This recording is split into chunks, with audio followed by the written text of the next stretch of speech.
അസ്സലാമു അലൈക്കും, നമസ്കാരം. പ്രിയ സുഹൃത്തുക്കളെ, ഞാനൊരു വീഡിയോ ഇട്ടിരുന്നു. ഈ നസ്രിയ ഉണ്ടല്ലോ, ഒരു ഹൈന്ദവ സഹോദരനെ കല്യാണം കഴിച്ച റീൽസ് ചെയ്യുന്ന പെണ്ണ്. ആ പെണ്ണിനെ കല്യാണം കഴിച്ചതിനെ കുറിച്ചിട്ട് ഞാനൊരു വീഡിയോ ചെയ്തു. അതായത് ആ പെണ്ണിനെ സഹായിക്കാൻ ആരും ഉണ്ടായിരുന്നില്ല, ഒക്കെ ഒരാളും ജീവിതം കൊടുക്കാനുണ്ടായിരുന്നില്ല. അവളൊരു ജീവിത പങ്കാളിയെ തിരഞ്ഞെടുത്തപ്പോൾ അത് പല ആളുകൾക്കും പറ്റാത്ത ബാഡ് കമൻറ്റ്. വേറെ അവരുടെ റീൽസിന് സംബന്ധിച്ചോളം അവർ ആരെയും ഒരു ബുദ്ധിമുട്ട് ഒരു രീതിയിലും ചെയ്യാതെയാണ് റീൽസ് ചെയ്യുന്നത്. അപ്പം ഞാനിത് പറഞ്ഞ് വീഡിയോ എടുത്തപ്പോൾ അതിൻ്റെ താഴത്തൊരുത്തപ്പത്ത് പറയാണ്, ഈവൻ അസ്സലാമു അലൈക്കും പറയുന്നത് കണക്കാക്കണ്ട, ഇവൻ സഖിയുടെ ആളാണ്, അങ്ങനെ പറഞ്ഞിട്ടുള്ള ഒരു കമൻറ്റ്. പ്രിയ സുഹൃത്തുക്കളെ, ഇതാണ് ഏറ്റവും വലിയ ദോഷം നിങ്ങൾക്ക് സോഷ്യൽ മീഡിയയിൽ ഉണ്ടായിരിക്കുന്നത്. അതായത് ആദ്യ കാലഘട്ടങ്ങളിൽ 2008 ഈ ഫേസ്ബുക്ക് കയറി വരുന്നത്. പിന്നെ 2009, 2010, 2011 കാലഘട്ടങ്ങളിലെല്ലാം ഈ സംഗി പറയുന്ന ടീം വളരെ കുറച്ചേ ഉള്ളൂ ഈ ഫേസ്ബുക്കിൽ.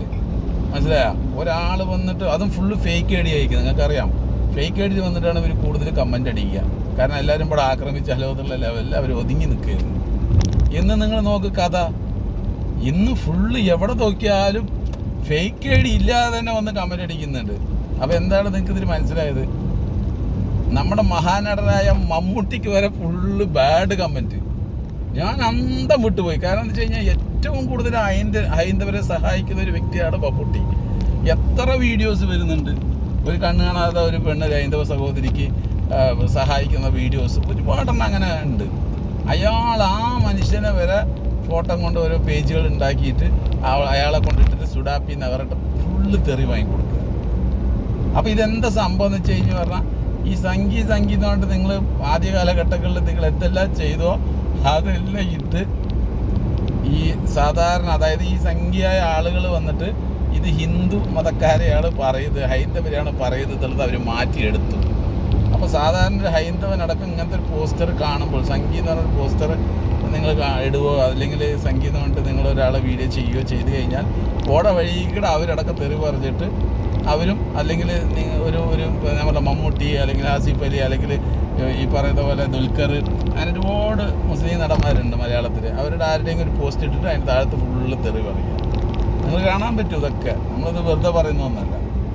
അപ്പോൾ സാധാരണ ഹൈന്ദവരിലേക്ക് ഈ പറയുന്ന സംഗീ എന്നുള്ള നിങ്ങൾ അപമാനിക്കുന്ന ആ ഒരു സംഭവം എത്തിക്കഴിഞ്ഞു. അതാണ് ഞാൻ കണ്ടിട്ട്. അപ്പോൾ നിങ്ങൾ ഡയറക്റ്റായിട്ട് ഇവരെ പറയുന്നത് ഇത് ഹൈന്ദവരെ പറയുകയാണെന്നുള്ളതാണ് അവർ ചിന്തിക്കുന്നത്. അപ്പോൾ എന്നെ സംബന്ധിച്ചോളം നമുക്ക് ജാതി അല്ലെങ്കിൽ ജാതി ബേസിലൊരു വീഡിയോ ചെയ്യുക അല്ലെങ്കിൽ ഒരാളെ സപ്പോർട്ട് ചെയ്യുക, ആ റേഞ്ചൊക്കെ നമ്മൾ നിർത്തി. എന്തുകൊണ്ടെന്ന് വെച്ച് കഴിഞ്ഞാൽ അതിൻ്റെ ആവശ്യമില്ല. ഞാൻ പറഞ്ഞല്ലോ, നമ്മൾ ചിലപ്പോൾ കുറച്ച് ആൾക്കാരിൻ്റെ കുറിച്ചിട്ടായിരിക്കും, ഒരു സംഘടനയെ കുറിച്ചായിരിക്കും പറയുക. പക്ഷെ അത് വേറെ രീതിയിലേക്ക് മാറ്റുമ്പോൾ നമുക്കത് പറയേണ്ട കാര്യമില്ലല്ലോ, അല്ലേ? പിന്നെ നമുക്ക് ആരുടെയും തെറ്റും ശരിയും അത് നമ്മുടെ സത്യസന്ധമായിട്ടുള്ള രീതിയിൽ പറയാം. ഇപ്പോൾ ശ്രീ നരേന്ദ്രമോദി ഇവിടെ നല്ലത് ചെയ്താൽ അത് നല്ലത് തന്നെയാണ്.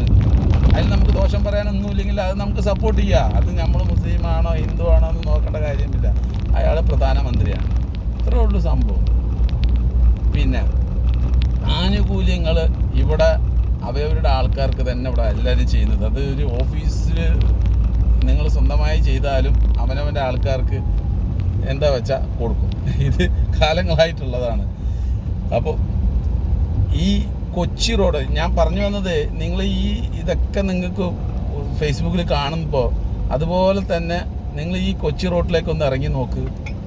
അത്രയും ടൂവേ റോഡ് ഭയങ്കര ഡെവലപ്മെൻറ്റാണ്. പക്ഷെ നിങ്ങൾ മലബാർ സൈഡ് ഒന്ന് നോക്ക്,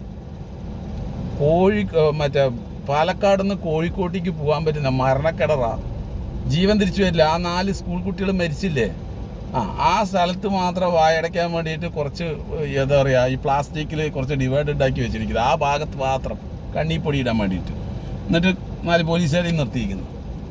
അപ്പോൾ പോലീസുകാരൊക്കെ ശ്രദ്ധിക്കുന്നുണ്ട് നോക്കാൻ വേണ്ടി മാസങ്ങളായിട്ട് അവർ നിൽക്കുന്നു.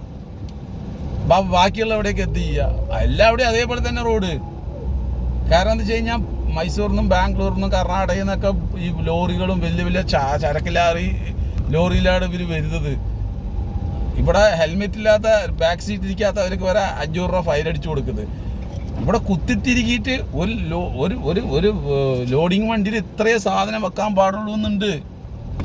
ഇത്രയും സാധനം വെക്കാൻ പാടില്ലെന്നുണ്ട്. ഇത് അതിൽ കൂടുതൽ 2 വണ്ടിയുടെ സാധനമൊക്കെ കുത്തിത്തിരിക്കി പല ചെക്ക് പോസ്റ്റിൽ പൈസ കൊടുത്തിട്ട് ഇവർ ഈ കേരളത്തിനുള്ളിലേക്ക് വിടുകയാണ്. ആ ഡ്രൈവർ അത്രയും ലോങ് വന്നുകൊണ്ട് ഒന്ന് കണ്ണടച്ച് കഴിഞ്ഞാൽ നമ്മുടെ റോഡ് വേറെ 1 വേ റോഡിൽ 2 റോഡ് 2 സൈഡാണ് വണ്ടികൾ പോയിട്ടിരിക്കുന്നത്. ഒരേ റോഡിൽ 2 ഭാഗം കൂടും.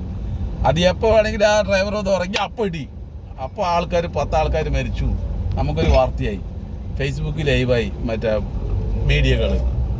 അപ്പോൾ ഇത് വന്നിട്ട് സത്യം പറഞ്ഞാൽ ഇതൊക്കെ മലബാർ ഏരിയയിലാണ്. കൊച്ചി ഏരിയയിൽ നോക്കുമ്പോൾ വലിയ വലിയ റോഡുകൾ ഇട്ട് കൊടുത്തിരിക്കുന്നത്. അവിടെ ഭരിക്കുന്നത് മാർക്സിസ്റ്റ് പാർട്ടി എന്നാണ് പറയുന്നത്. ഇവിടെ മുസ്ലിങ്ങൾ കാലങ്ങളായിട്ട് ഭരിക്കുകയാണ്.